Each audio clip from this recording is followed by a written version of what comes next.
എതിർ ക്രിസ്തുവിനെ സ്വീകരിപ്പാൻ ലോകം ഇന്ന് ഒരുങ്ങിക്കൊണ്ടിരിക്കുകയാണ്. എവിടെയും നിരീശ്വരത്വവും ദൈവനിഷേധവും നമുക്ക് കാണുവാൻ കഴിയും. നോഹയുടെ കാലത്തിന്റെ ലക്ഷണവും ദൈവനിഷേധമായിരുന്നു. യുക്തിവാദി സംഘടനകളും നിരീശ്വരവാദി പ്രസ്ഥാനങ്ങളും ഇന്ന് വർദ്ധിച്ചു വരുന്നു. സ്കൂളുകളിലും കോളേജുകളിലും നിരീശ്വരവാദത്തെ പ്രോത്സാഹിപ്പിക്കുന്നു.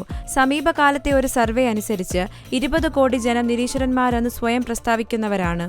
ഇംഗ്ലണ്ടിൽ പ്രസിദ്ധമായ സെന്റ് ലൂക്ക് ചർച്ച് സിഖുകാർക്ക് 80,000 പൗണ്ടിനാണ് വിറ്റത്. യൂറോപ്പിൽ ഏറ്റവും കൂടുതൽ നിരീശ്വരന്മാരുള്ള പ്രൊട്ടസ്റ്റന്റ് രാജ്യമായി സ്വീഡൻ അധപതിച്ചിരിക്കുന്നു.